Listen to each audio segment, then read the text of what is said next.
as Mark mentioned there are three different political blocs in the French Parliament. We heard earlier on from the left-wing bloc. We're going to hear now from a member of the right wing, Angéline Furet, who is a member of the European Parliament for the National Rally. That party is the biggest in the French National Assembly. Welcome to the programme, Angéline Furet. Given that it appears there is not a majority for any particular prime ministerial candidate in Parliament, wasn't it irresponsible of your party and of the left bloc to vote for the government to fall? Oh, I would say just the opposite. It would have been irresponsible to let this budget that didn't cut at all in the expenses. I'm sorry to say that that is opposite to what said Mark just before, but it was a 40 billion increase taxes, this budget. Obviously, I mean, we are the world's most taxed country, and we can't stay like this. We have to cut in the expenses.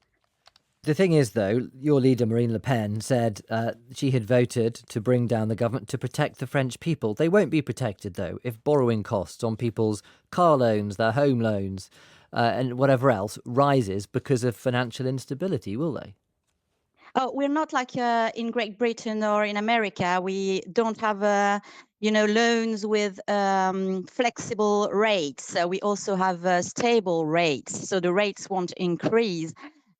Not all the rates. And secondly, we have an institutional mechanism that keeps the country and the institution running on the 2024 budget. So this is not, a chaos, or this is not apocalypse.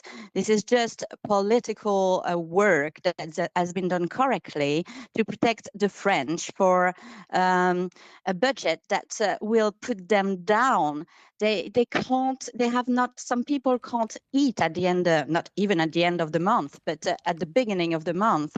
We have to protect French and our electors from these irresponsible politicians and politics. Now, you're a member of the European Parliament, not of the National Assembly. So I want to ask you about potential economic trouble in France. You've got Donald Trump coming to the presidency in the US very soon, and he has threatened to put economic trade tariffs, so border taxes on all European goods entering the United States. We have the German government, which has collapsed. The French government has now collapsed. Doesn't the move of last night put the European Union in a weak position when it comes to speaking to Donald Trump's administration and attempting to withstand his economic tariffs? Right. I do think that once again, contrary to what Mark said, it's a new dawn and a new day.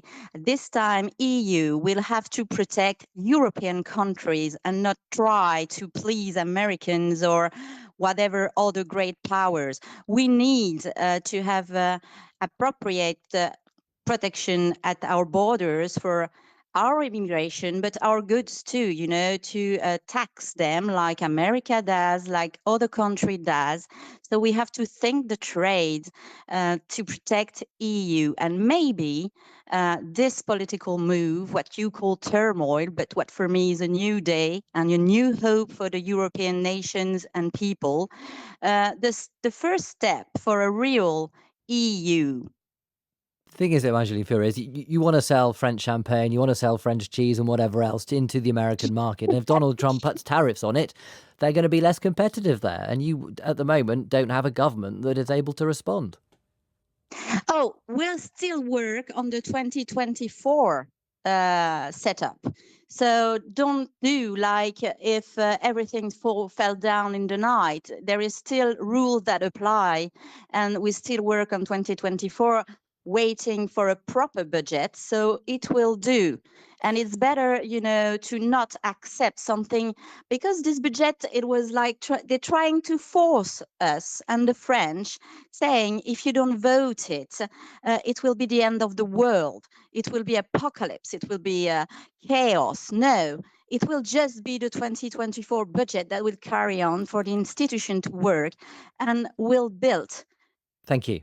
Angéline Furet, member of the European Parliament for the far-right National Rally Party, one of the two blocs in the French Parliament that voted to bring down the government last night.